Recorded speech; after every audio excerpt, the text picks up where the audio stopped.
Recovery Sort Of is a podcast where we discuss recovery topics from the perspective of people living in long-term recovery. This podcast does not intend to represent the views of any particular group, organization, or fellowship. The attitudes expressed are solely the opinion of its contributors. Be advised, there may be strong language or topics of an adult nature.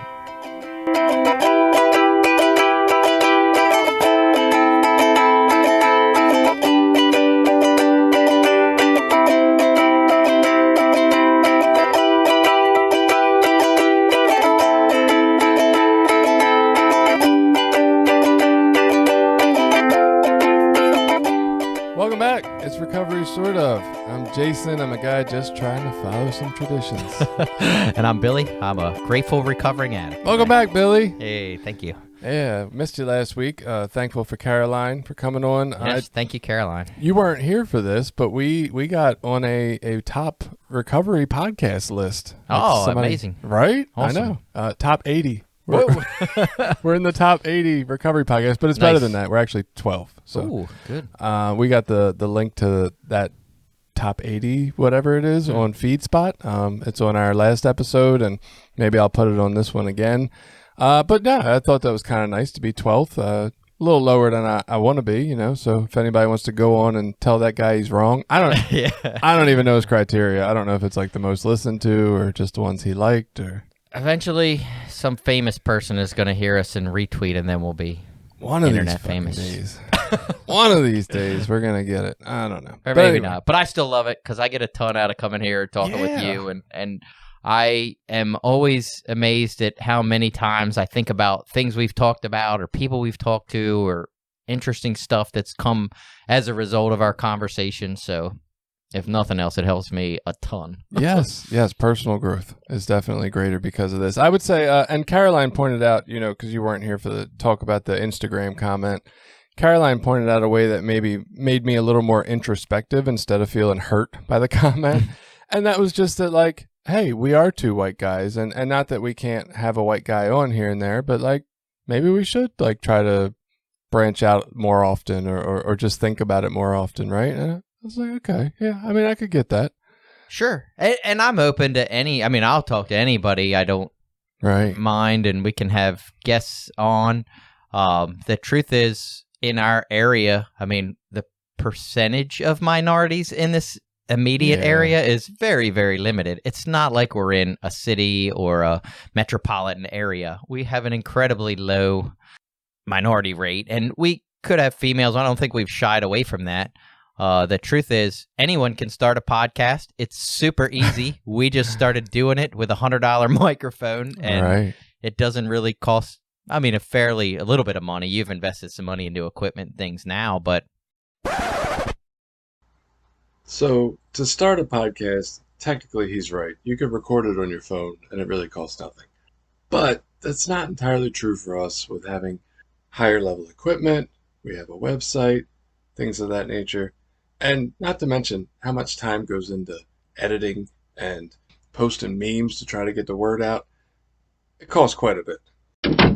Hey, if you don't like it, start your own. Isn't that where a lot of these recovery meetings come from? Right. Or if you feel you have a relevant topic or something to say, reach out, right? Oh, yeah, we'd love to have you on. Totally interested in having people on to talk about all kind of stuff. And I think I mentioned something along those lines. We like having people in person better. I mean, not that we don't do it on video when needed.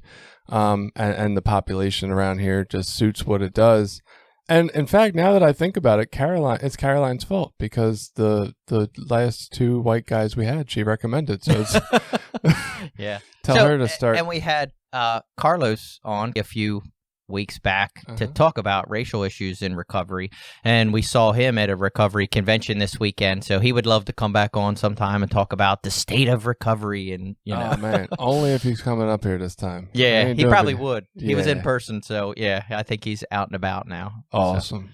So, yeah, I'd like Carlos on. He was fun. It was good to see him. Yeah, that's awesome.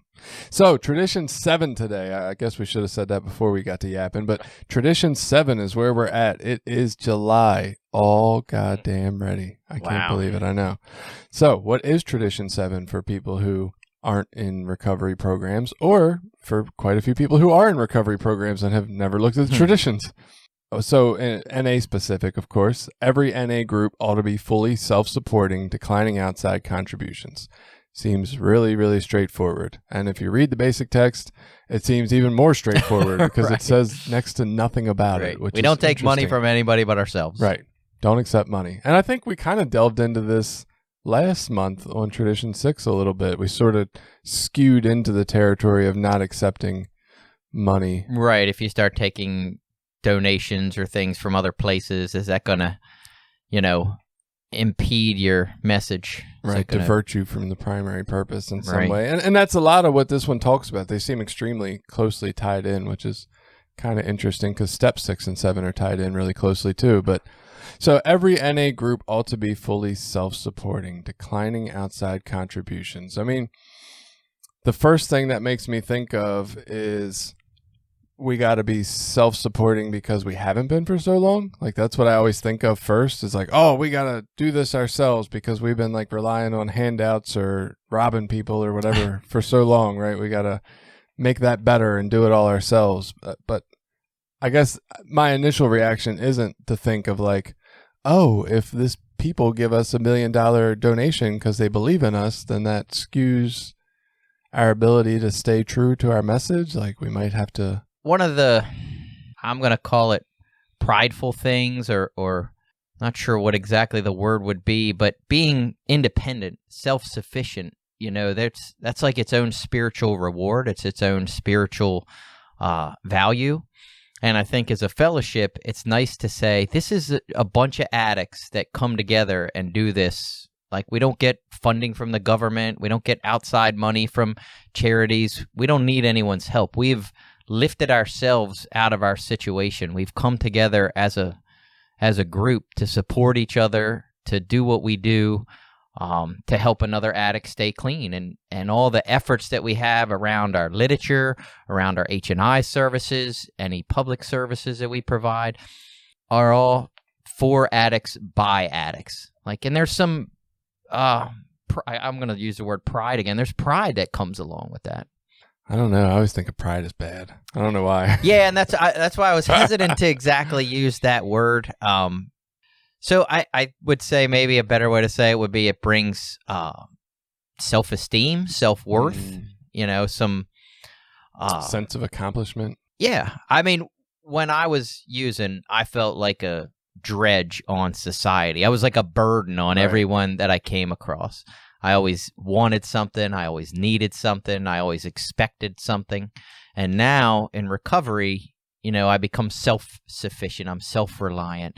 And that sense of purpose, sense of worth is what helps me want to stay clean. It gives my life meaning and a sense of value. And I think when you take that away from people, it's really hard to kind of want to push through difficult situations. One of the things I found interesting, and I think I got some of the reading pieces on it, so we'll get into it more later, but it talked a lot about not just the idea that taking handouts or money from people or gifts or whatever, donations, would divert us from the primary purpose, but even further, it was more the idea that we don't really need much.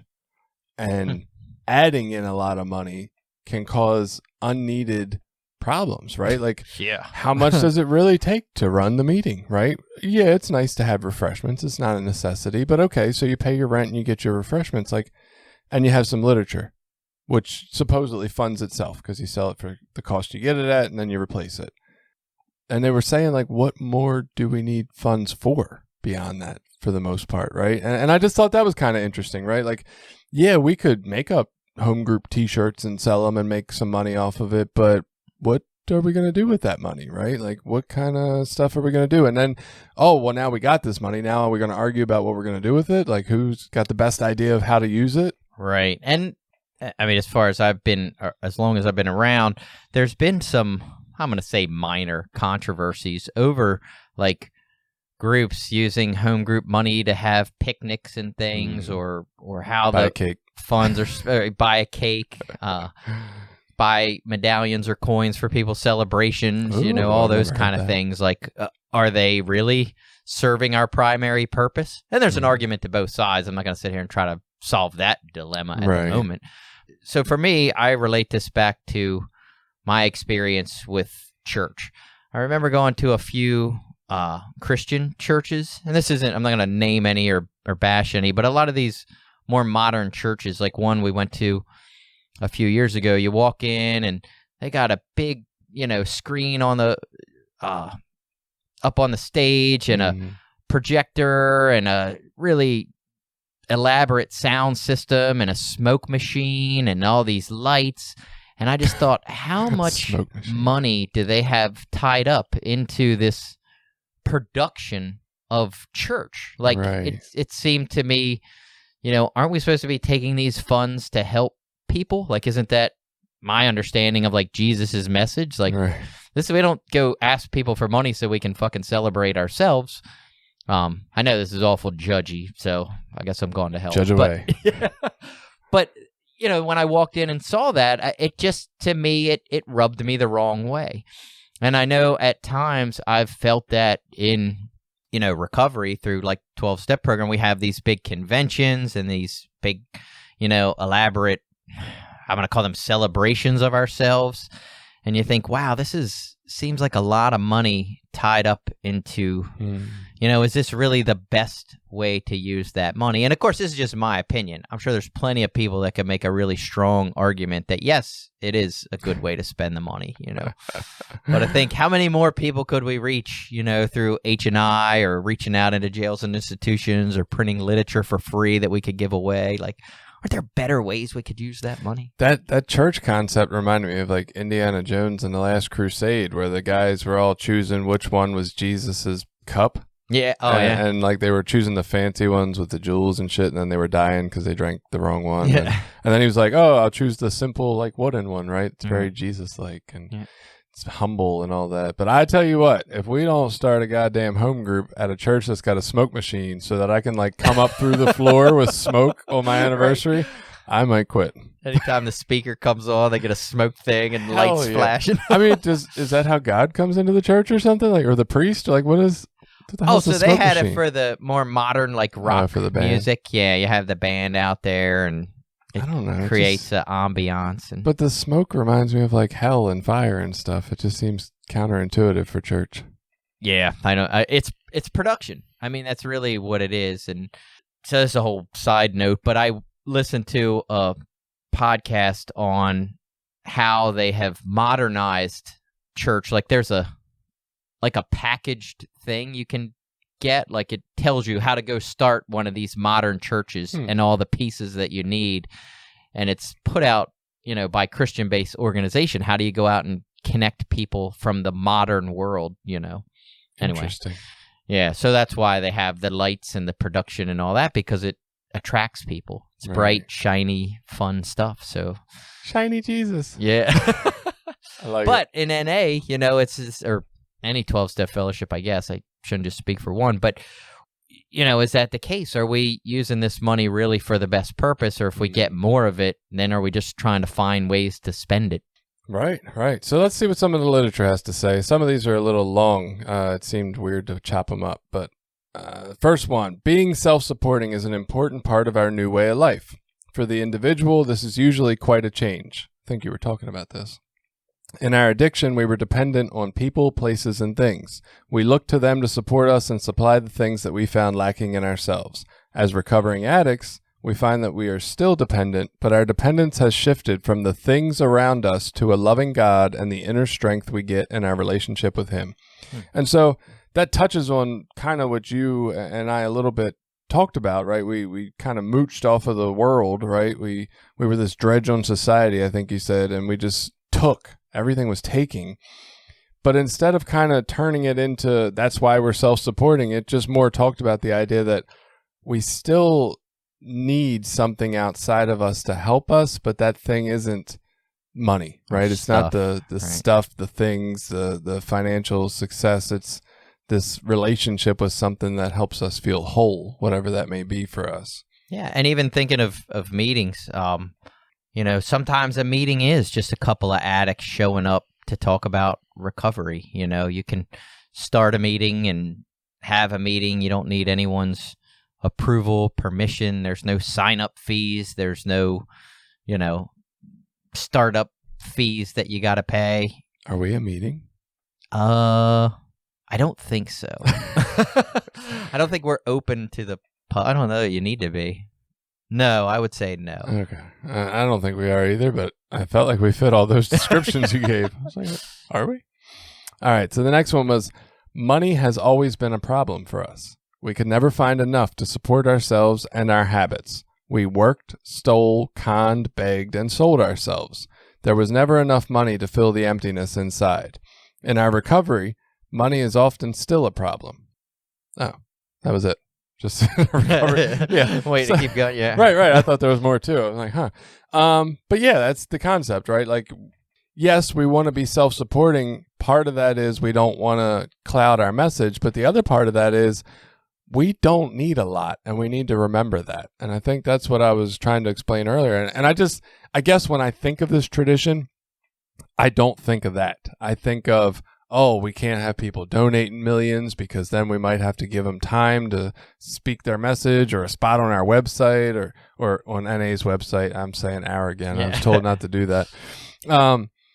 But we don't think about the idea of like, we just don't need a lot of money floating around because that's not good for us in general. Yeah. I think that's an interesting concept. I would agree. Yeah. No wonder we're not financially successful when we come to NA. They tell us I've not to have also money. had in my involvement in home groups and service over the years, there's been, I won't say a handful of times, but at least a couple where money's gone missing, and that temptation of, hey, here's several $100s that are just kind of quote unquote sitting around, I, by default, stole $87 for my first home group when I used, and I was the treasurer. Yep.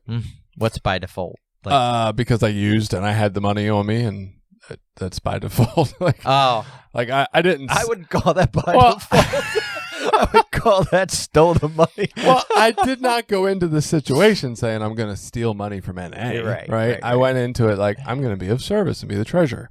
And then even after I used, I tried to contact the guy like 3 times to come get it. I was like, dude, you need to come get this. Like, you really need to come get this. And I don't know why he didn't. I think now, looking back, that maybe he didn't want to see me in that condition. Honestly, I think it might have hurt his feelings because we were kind of close. But he didn't. And then there came that day where it was like, oh, I didn't have $87 anymore. Yeah, right? This is definitely going for me now. So I say by default because I used, not because I was still guilty. Oh, and speaking about money, we have an episode coming up sometime in the next month or so about financial health, right? We've talked about some other types of health and recovery, and I think financial health is one we don't talk about. And honestly, looking at this tradition and the NA program, it's telling us to avoid money to some extent, which I think is like not really the solution. Like, I think it'd be better if we got a healthy relationship with money. So yeah, we have that episode on financial health coming up, which I think will be extremely interesting. I mean, just for me personally, that's always been an area that I've struggled with is finances. Not usually the treasurer at my home group, and I'm fine with fake money. So, and not fake like money, Monopoly? but no. Well, what I mean is, I do in the past, I've done like some of the like accounting work for my job, and when it's like on a computer and it's just digits, it's one thing, but in like recovery work, it's actual cash, people giving you cash, and you have cash, and when I've been the treasurer of the home group, it's like, hey, I need $10. Oh, I got the home group money. I'll use that. I'll put it back later, and not stealing it, but borrowing it. Oh, that's illegal. Yeah. That's just not healthy. It's not. I mean, like, I know that's not right. It's just not something I've ever been overly good with. So like now, my finances, my wife pretty much manages most of them, and this sounds so demasculating. Is that a word? Anyway.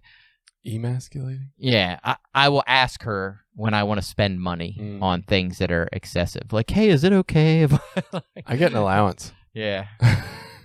Makes it a lot easier, I think. I don't even want that, because I'll waste it. But well, and that's what I think why we need this financial health episode we got coming up, because I think we do. I think we get clean, and somewhere along the way we get the idea of money could be a trigger, or you're not responsible with it, and our best way to deal with that is avoid it. Yeah. And like nobody ever says, well, hey, this is how you budget. This is how you decide what's good to save, what's good to, like, it's not terrible to waste, quote unquote, some money on ourselves here and there. Like, that's not terrible, right? And I have gotten, because that's what happens. Like, I will go through and be fine 6 days out of the week, and then 7th day I wake up and I'm like, I don't feel good about myself, or I feel like unappreciated, or I feel like, I'm doing all this work for everybody else and nobody appreciates me. Like, fuck you. I'm going to just treat myself to something, right? Some excessive thing I don't need. I'm going to get a recovery sort of shirt and an ice cream. Right. I get it. The next one. We need money to run our group. There is rent to pay, supplies, and literature to buy. Is there really supplies if you're not having coffee? What other supplies would you need? Things like the phone books and stuff my home group used to hand out the little blue phone books. I call that the literature. The white books. I guess it's not literature. Okay, fair enough. So we need money to run a group. We take a collection in our meetings to cover these expenses, and whatever is left goes to support our services and to further our primary purpose. Unfortunately, there is little left once a group pays its way. Sometimes members who can afford it give a little extra to help. Sometimes a committee is formed to put on an activity to raise funds. These efforts help, and without them we could not have come this far. NA services remain in need of money, and even though it is sometimes frustrating, we really would not have it any other way. We know the price would be too high. We all have to pull together, and in pulling together we learn that we really are part of something greater than ourselves. So this was an interesting paragraph for me, because part of it sounded like world like wanted money. Like it was like, we don't have enough money to do what we need. We need more. And I was like, well, that's kind of weird to put in your literature. But then it sort of summed it up and talked about like, we want to be a part of the struggle of not quite having enough, right? Like it was a goal of ours almost to be there because it felt good to be a part of the struggle instead of having it come easy, maybe. And then how we kind of united around, hey, we're doing this together. It takes all of us. Yeah. And it really does take all of us. It's a group effort or we effort. I think it's interesting that it says, that sometimes members who can afford it give a little extra to help. But then at other times in the literature, it kind of like says that's not the greatest idea all the time, right? And I know in my experience, like there's been times when I supported the home group, right? Like nobody else. Right. We were getting like $5 in donations. I'm like, I can put in 10 a week. Like it's not hurting me. I'm in that position. But there is this fear that like whoever puts in the most money is going to feel like they have a bigger say about what goes on with the group. Right. And maybe that's part of why this tradition is there, is to protect against that. And I've talked about this with other people, debated similar ideas around, like, is it okay if your home group needs a coffee maker that someone just gives the home group a coffee maker? Like, is that okay? Is that being self-sufficient, or is that one member taking care of the home group? My home group, similarly, we sometimes have a low turnout. There's not a lot of money. Our treasurer just pays the rent, buys the literature, Right. We've talked about it at times, thrown in a little extra, but most of the time, it's just taken care of, and I don't know if that's, right. Not really sure. I don't know if that's, to me, it's okay, but there were definitely times where I didn't feel like that was okay, that I felt like, well, are we intervening in, God's will if we keep something going that's not being self-supporting? Yeah. And some of these other readings don't exactly say that, but they kind of allude to the idea that like we really need to take a look at what we need to run this group. But then is it being self-supporting if someone says, yes, I have the means and I want to keep this running. So I am self-supporting this meeting, I have not heard this often, but I heard this one time at one meeting, and I remember it because it stuck out so much from anything else I've heard in a meeting. And the person said, and this was a few years ago at this point, but they were like, y'all are putting $1 in the basket. That's what they did in 1983. They're like, it's at least $2 at this point. Yeah, I've heard right? that. It's inflation, right? It's at least $2 at this point. If you're putting $1 in, you're full of shit. Yeah, basically. I've been around 20 years and it's been $1 ever since. And there isn't anything else you can buy for $1. Well, I think in my head it was like, okay, yeah, we're all given $1, but there's a shit ton more of us. Yeah. Like, you're getting a lot more dollars, right? Like, do we need more money just because there's more people? I don't know. And this gets a little off of that topic, but similarly with inflation, like, is it still okay for a meeting to rent a space in a building and pay like $30 rent a month or $40 rent a month? Like, is that being self-supporting if we, in essence, allow churches or other organizations to what I'll call donate space? Give us like, a discount. Is that being self-supporting? Is that okay? I mean, so I don't know this. I'm just spouting something somebody else told me. So don't take too much stock into it. But I remember hearing the important thing was to run the NA group, right? To have the meeting, because we need the meeting to help people. So if your group didn't have money, you could offer the church something else, right? Like you could offer to clean for them once a month, or you could offer to take care of some of their chores or sweep up outside on the sidewalk around the church, or you know what I mean? Like, it was more the fact that we're paying our dues somehow for being there, and it wasn't really about the amount that we paid. And I think we delved into that a little bit about how, like, us in the church have a similar goal of helping the community, and maybe that's why it's a discount. But yeah, and I am not so strongly opinionated about those things anymore, because you think of groups that meet in public spaces, especially with COVID stuff going on, you know, you might meet at community parks and things like that. I can almost bet no one's making donations for those groups. Maybe, you know, there could definitely be some groups out there that are. I would bet probably not. So, some of them are, I like actually talked to, like my old home group, they met at a park for a while, and they actually talked to the park people and worked it out so that they could. I don't know if they actually donated anything or not. But like, I went and shared a meeting down in Glen Burnie that was basically like an empty parking lot behind an office building and an ice cream shop. Yeah, right. Like, there was, there was nobody to donate to for that. They were just having that shit randomly. Like, right. Everybody just kind of put on Facebook, hey, we're meeting at this parking lot, and that's where the meeting was. I was like, whoa. And like, say with you know, a church or other community-based organization, like if they have similar goals and similar values and they just want to help, like is that not being self-sufficient? I don't know. I mean, it's definitely things to think about and be wary of. A lot of these ideas are things that we really just need to think strongly about as a group, you know, as a home group, so that we don't find ourselves in places where we're like, oh shit, now we're being supported by this organization. Right. Like all of a sudden we're being not self-supporting. I think one of the really interesting pieces of doing these traditions is that I came into this, having done some tradition work and thinking this is what they meant, right? These are the rules. And doing this, it's really been a realization for me, at least, that the traditions are really good reflection points. Right? It's not about what's right and what's wrong so much. It's more about, have you considered this in your thinking, right? Are you looking at this piece of your motivation? Are you looking at how this could possibly go? And I think that is super useful for guiding, right? Yes. It's like being introspective, but on a group level instead of just about you. Exactly. And what's funny is early on in recovery, I expected the traditions to be the rules. Like they were supposed to be rules. And I still want them to be. My predecessors, or like we had some issues come up in our area where we had reached out to World Services and they said similar stuff almost to what you just said. And we're like, well, that's not fucking helpful at all. You didn't tell us how to fix this. Right. You know? Right.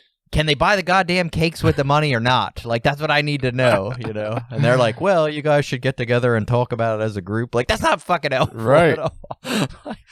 But yeah, that's the longer I stay around, the more with most of these traditions, it's like, hey, we need to sit down as a group, seek a loving higher power to guide us in our decision-making and try to do the most loving and caring thing we can moving forward. And that might look different for different groups. Yeah, different groups, different areas, different regions. And the funny thing is, sitting on this side of that understanding, watching people still at meetings talk about the rules of the traditions and what you can and can't do. And I'm like, yeah, I don't think that's what it means at all anymore.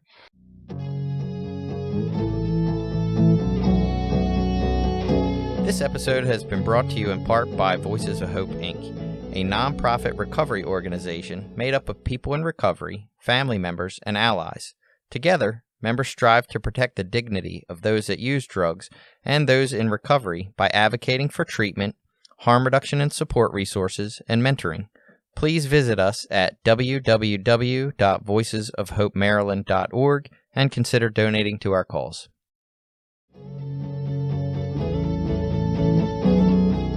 All right, next one is, our policy concerning money is clearly stated. We decline any outside contributions. Our fellowship is completely self-supporting.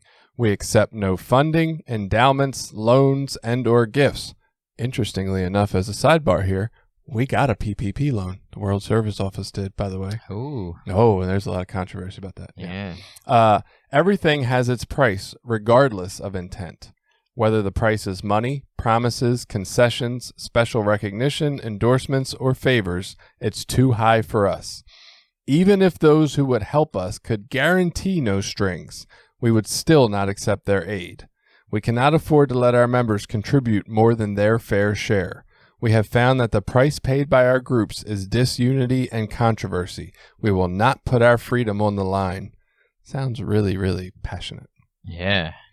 Well, and especially in the political climate we're in, like, I hate when things say fair share, because that's such a vague description, you know. If I am, and just to play devil's advocate, but if I am some rich, famous star, movie star, music star, whatever, we know they exist within 12-step fellowships.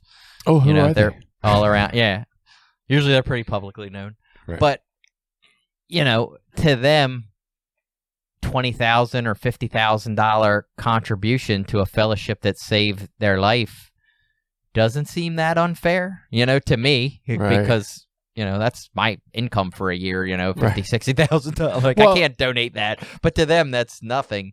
And so if they want to donate that to help translate literature or whatever, is that a fair share? Well, and what is fair share? Does it mean, like, we talk about this with equality and equity and stuff, right? Does everybody give $1, or does everybody give 1% of their pay? Right? Because that's completely different numbers, for sure. And what does it mean, fair share?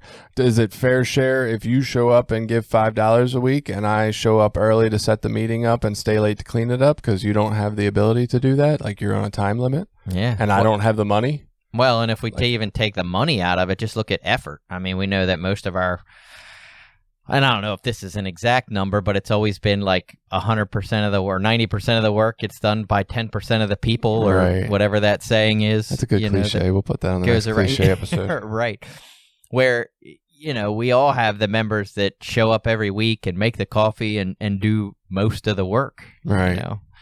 Is that self-supporting if you got a bunch of members that just aren't showing up and giving back in some way? There have been times, whether due to people who were not that invested or people who just had other priorities or other things going on in their life at that time. I've been a member of home groups where I showed up an hour early. I set all the chairs up. I did the coffee. Like, I was getting the speakers. Like, some people helped clean up afterwards, but it was like, I definitely was the dominant force keeping that group running the way it was running. I mean, I didn't feel like that wasn't my fair share. I actually enjoyed it because it gave me an hour kind of relaxing by myself and setting things up, and like, it was enjoyable for me. So I don't know. What the hell is fair share? Yeah. Nothing. Just made up concept. But it definitely, you know, nowadays we talk, or at least the public statement is that we need funding to translate literature into other languages to get the life-saving message of, you know, the 12-step fellowships out to these different parts of the world. And, you know, I don't know, how does that money get derived, like, I guess, selling of literature. Anyway, that's where this money thing creates a lot of controversy. I mean, I got Google Translate, bro. It might not be perfect, but I'll get it close enough that people will get clean off it. Like, we could do that for free. Why are we spending? How much money do we need to translate this bitch? I know. It seems a little sketchy to me. Well, yeah, and things are changing, but it used to be the printing was the translating isn't the issue. It's the printing and getting the materials out. And of course, there was always the controversy that the original literature was written by the fellowship for the fellowship, and that it should be free, that we shouldn't have to pay for it. But that is definitely not the way it is in public media now. By public media, I mean you can't go easily find copies of basic text or IPs. I mean, you can. I'm pretty sure if I ever start my own home group, I'm printing all my own literature and just giving that shit out. I think. I don't think I care about World Service anymore. I still want to get somebody to come on and talk about that. Yeah. I have not found the person who's willing to yet. The struggles with all that. Yeah, because I want to know more about it. Really. I used to delve into it a lot. I stepped back out of it because it was leaving a bad taste in my mouth for certain things. And, it was like, what works for me is to show up at my home group and keep the doors open for a newcomer and to help, that guy coming in and, we'll buy literature. And like my home group, we buy books. And if somebody needs a book, we give them a fucking book, if you can pay, great. If you can't, we don't really care. We're fine. And, that's sort of, so I stepped way back out of all that so I didn't get so angry. I don't know if this number is right because I'm making it up, but I would say 9 out of 10 books that we do sell that people actually do pay for on the spot, that money wasn't from them. That's their parents' money or somebody else earned that goddamn money anyway. So we're going to rob their families more. Basically, that's all we're doing. Yeah, no, it does seem like a lot of bitter people, and that's part of I asked one individual who didn't seem too interested in coming on to talk about it, but finding the person who, I don't care if they have an opinion, but they can be more middle of the road and presenting just the facts as they see them, right? And maybe they do have kind of a view of both sides would be nice. So it's a tricky person to find, but yeah, I want to know more about it. NA controversy. So another quote, by paying our own expenses, we remain free to carry our own message, which I think really just ties into last month's tradition. Completely different than the tradition we have at Recovery, sort of, where we would compromise all our principles to sell anything for anyone. We'll be selling weed give us pens. money, we'll use it for good. Just trust us. Right. It'll go to the good. Next one. Many of us think of the seventh tradition as the money tradition. Yeah, basically. While we have come to associate this tradition of self-support with the funds we contribute, the spirit of the seventh tradition goes much farther than that. Whatever a group needs to fulfill its primary purpose should be provided by the group itself. I thought that was kind of interesting, and it actually got slightly more interesting. Like when I first read that, I was like, oh my God, what else do we need, right? How much other stuff is there? And I read through, and it really wasn't all that much. But it says, the question then is, what does a group need? First and foremost, it needs a message to carry, and that it already has. So you don't need anything for that. It's already provided. Beyond that, the needs of the group are simple. Groups need to rent meeting places where their members can gather and where newcomers can find them. Most groups find it important to buy NA literature, which they make available at their meetings. Okay, sounds good, right? So that's still money stuff for the most part. I guess somebody's got to reach out and be the coordinator to rent the church or whatever. After paying their basic expenses, most groups contribute to the NA boards and committees that serve them. Phone lines, meeting lists, NA literature, H&I panels, and public information presentations all benefit the group. That's why service contributions are just as surely a part of a group's self-support obligation as the rent for its meeting room. Like the groups, NA service boards and committees decline contributions from sources outside the fellowship. Unlike the groups, however, our service boards and committees are not themselves fully self-supporting. They have been created to help the groups fulfill their primary purpose more effectively, and they depend on group contributions for the money they need to do their work. So that was kind of an interesting piece of it that I have never felt like it was I don't want to say that it was the group's obligation. Like in general, yeah, hey, we donate the money up. That's how it works. It helps fulfill the primary purpose.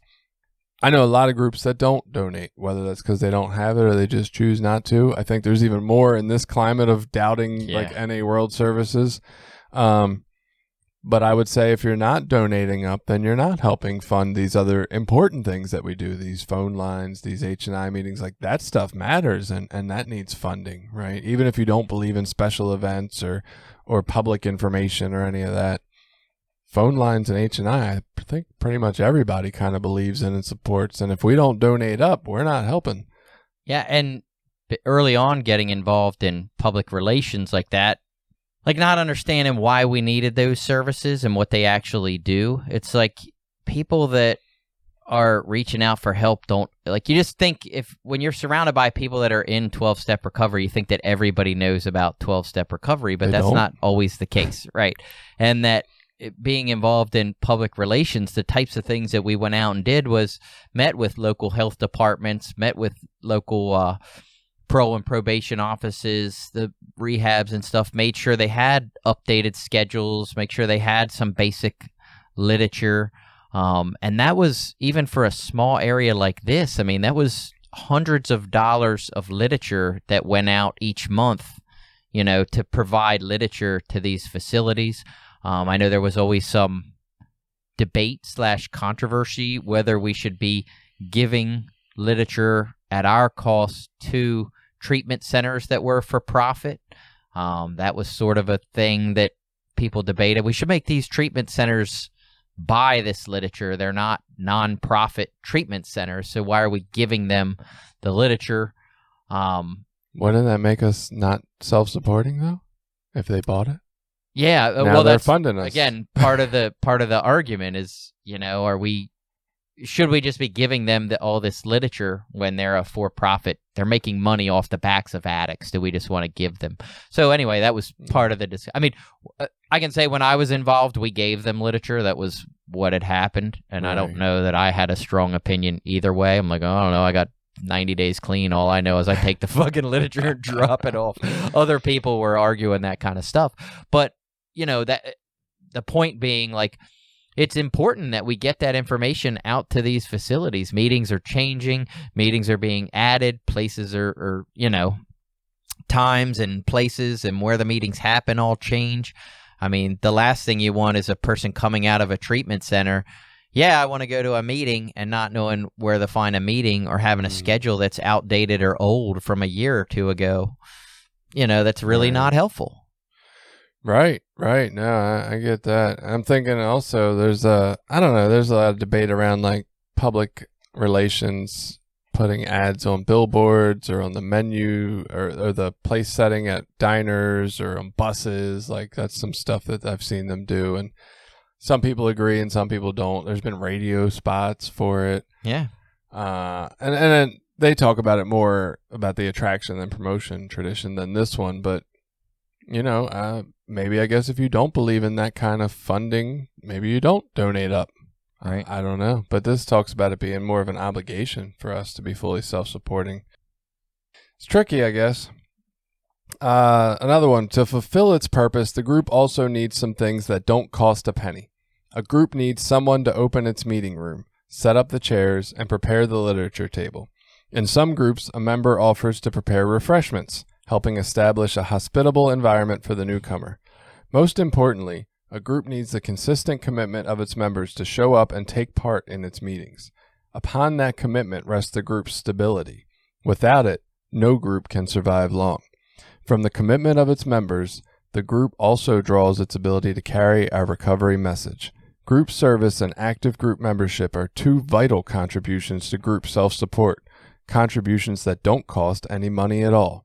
And I was like, oh shit, they just called out like not every, but a whole lot of home group members I've had over the years who did not show up and contribute in any of those ways. Well, and even the attitude of like leaving a, place better than we found it. Yeah. When we have events or meetings in places, you shouldn't leave trash around and that's a burden on the facility. They they have to come in and clean up behind us. Besides the image that it leaves behind Narcotics Anonymous, or any 12-step fellowship, really.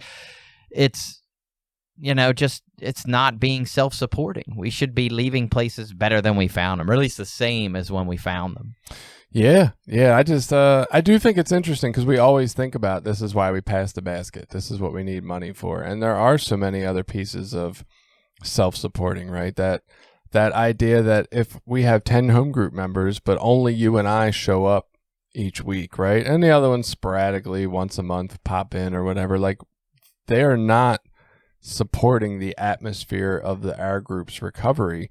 Not even just the fact that they're not showing up to support the meeting, but like you and I are going to skew towards a certain piece of recovery, which might help some people, but those other 8 personalities are going to be able to reach people that you and I can't in the environment we set, right? And if we're all here, we're all creating that environment together, and it's going to be able to reach more people. Like that's the kind of, I don't think about that as being tied to Tradition 7, like ever. Yeah, me neither, I would say.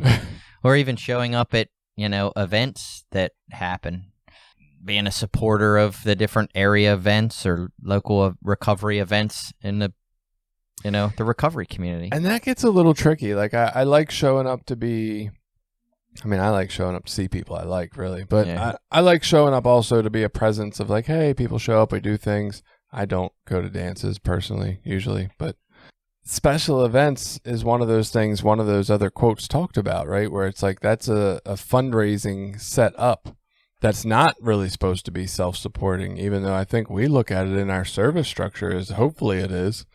And that's been one of those areas that's been contested in our area over time. We just argued it last month. Yeah. So should events make money or should they not make money? And what's the main purpose of the events? And yeah, that's went back and forth over the years. So interestingly, I don't think they listed special events in that quote. No. Phone lines, meeting lists, NA literature, H&I panels, and public information presentations all benefit the group.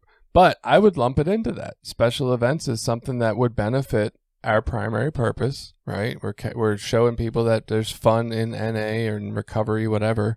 But I do think we kind of hope that it, not so much that it makes money, but that it pays for itself, right? Like this event pays for the next event. And of course, when you get into planning events 3 months out and you have an event every month, like you actually ultimately need to be able to pay for like 3 events at the same time before the 4th one and all that good stuff. But yeah, according to this, like it's really not supposed to be self-supporting. Well, not only that, nowadays, especially, and again, being involved in events in the past, like you gotta have money for insurance, to rent some of these facilities or use some of these places or do different things.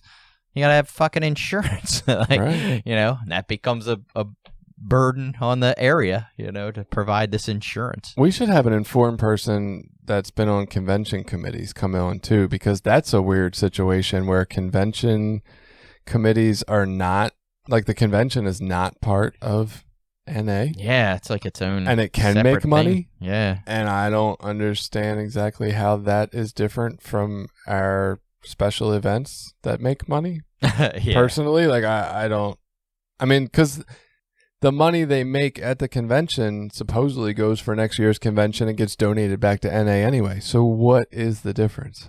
Right. I don't grasp that at all. So anyway, that's another thing we can look into one day. Yeah, but I think it's an interesting tradition, right? Not on the surface. On the surface, it's like, yeah, great. Money, people donate money. We don't take money from nobody else. Yeah.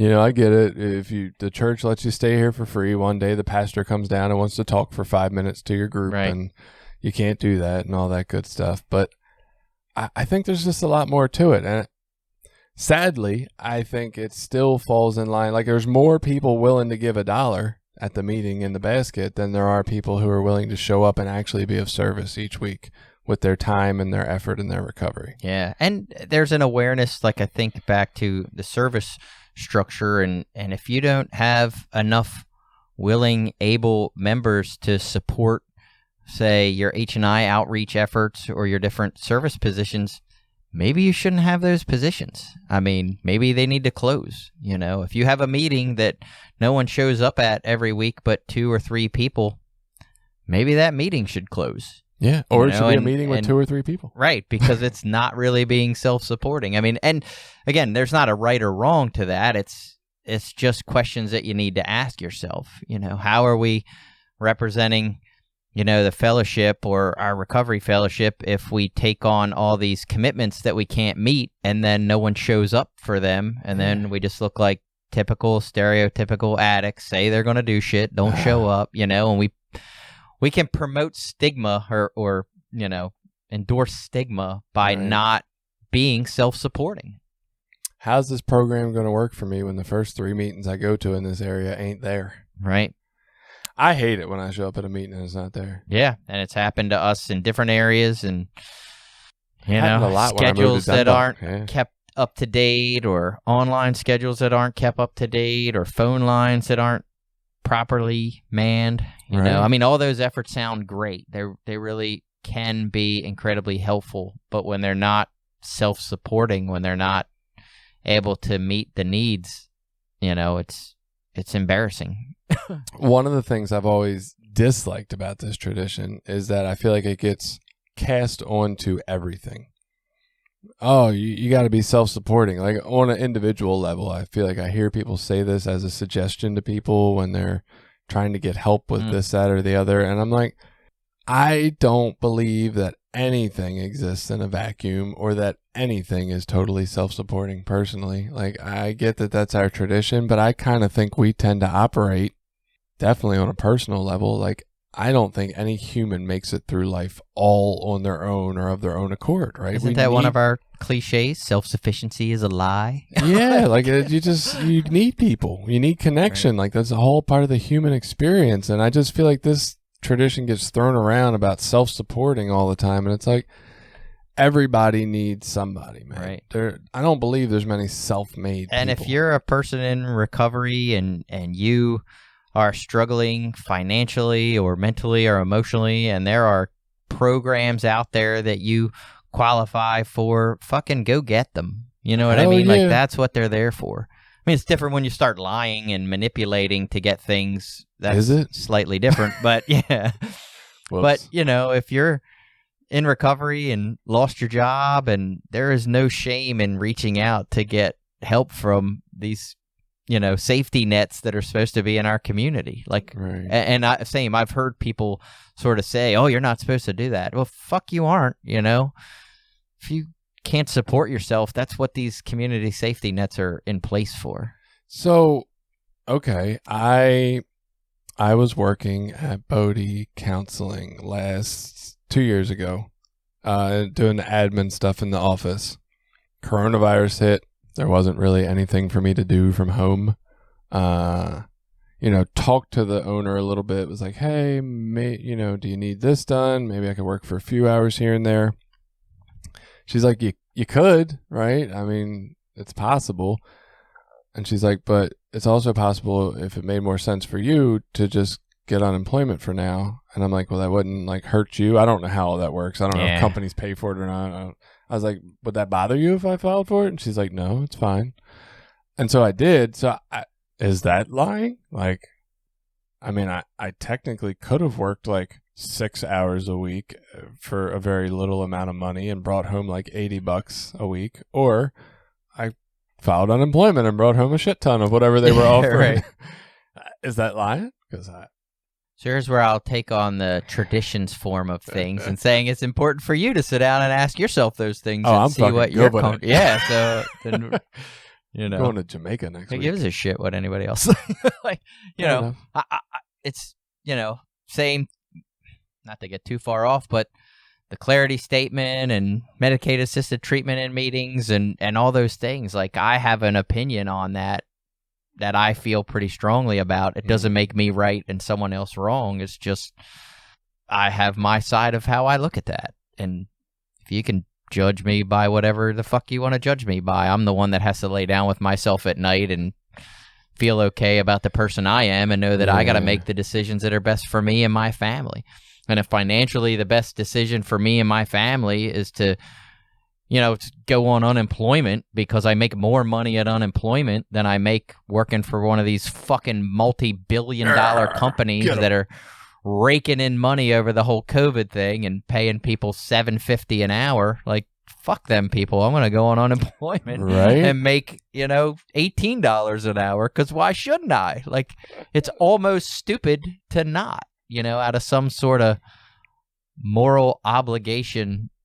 I don't know. No, I get it. I love it. Keep going. I heard people talking about, oh my God, they can't get workers back in restaurants because unemployment's so high. And I'm like, maybe they should have fucking paid people what they were worth to begin with, or a wage they could live off of. Yeah. I don't think people choose to stay home and do nothing on purpose very often. Are there a couple? Maybe, right? Right.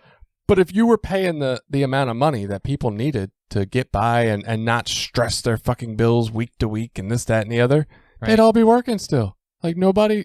Yeah, I'm on. I agree. I'm on board. A1 delivery there. So I would say this.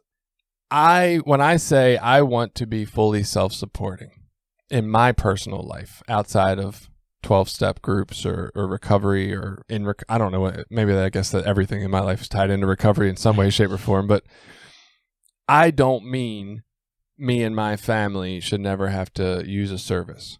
Right. I mean, when I have it, I want to contribute back into society to make sure nobody's hungry, nobody's homeless. Like, that's my goal of being fully self-supporting. It's not just taking responsibility for me.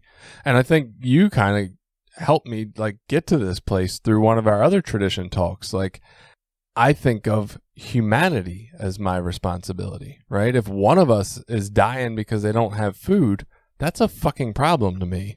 And I don't have any problem giving back some of whatever it is I have to make sure that doesn't happen, right? It's not just about, oh, me and mine's in my house are good, right? It's, well, fuck, man. There's people that don't have food and are literally dying from that.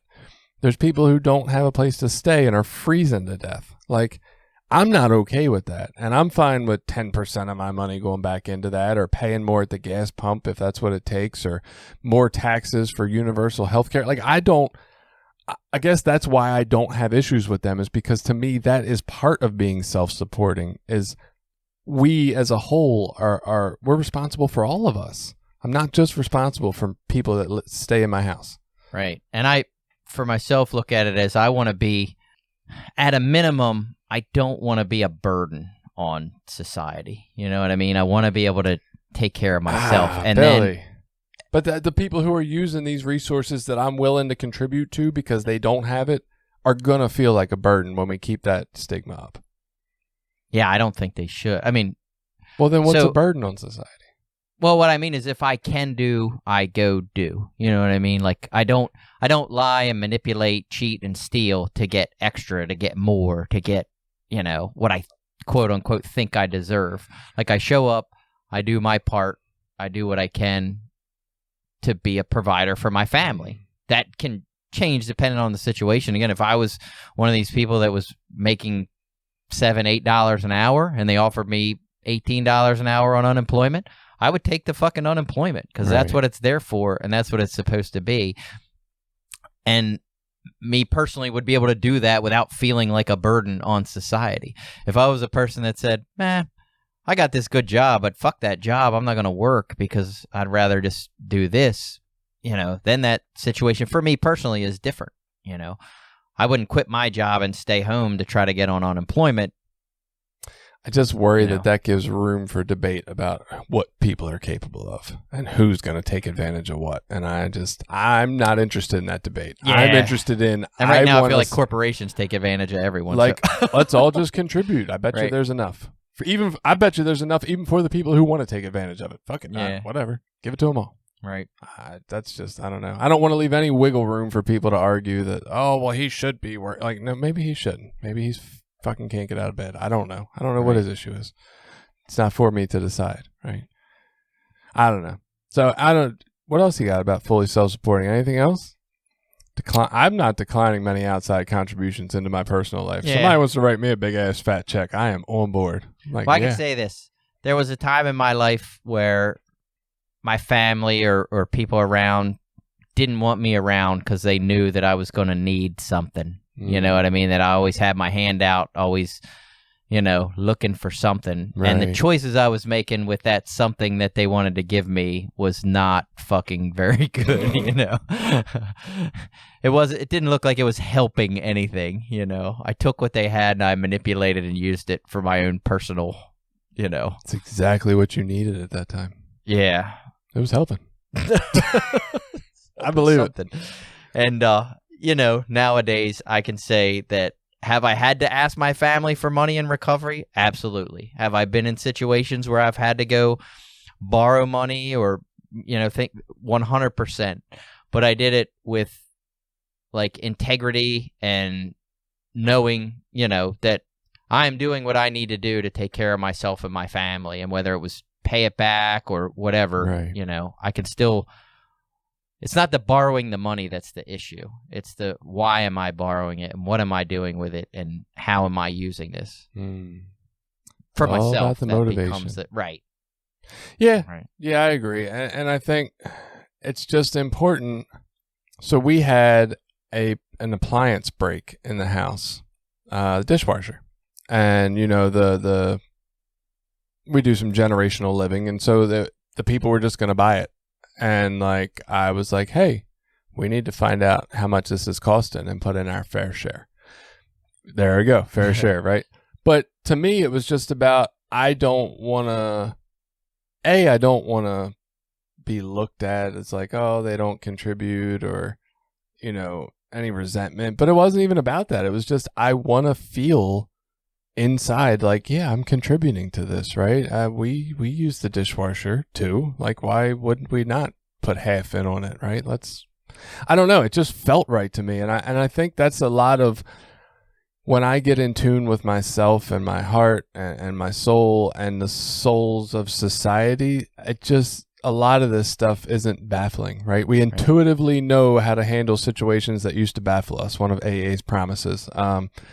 And I just feel like that a lot of times. It just makes sense. I wasn't worried about the $500 to kick in on the dishwasher. Like, that was the least of my concern. It was, how am I going to feel if I don't? I'm going to feel like shit. I can't do that. And there's a flip side of freedom that comes with that in that, now if I contribute to something, outside of me, whether it's, just to use an example, like a family gift for my dad, my sister, me, and my brother all will pitch in for a gift, for my parents or whatever. Like, I'm not so defensive or angry. Like, are they doing their fair share? Are they putting in? It's like, no, look, I don't really care. Like, I'm doing what I can do, and whoever does whatever is fine. Right. And there's a freedom that comes with not being fearful that everyone's trying to take advantage of me. Everyone's trying to get something from me. So I think that's tradition 7. I think we did it pretty well. I would say go out and decline outside contributions unless somebody's telling you that they want to give you money so that you can pass it on to us. And in that case, accept that, and we will completely accept outside contributions. All right, everybody. Have a good week. See you next week.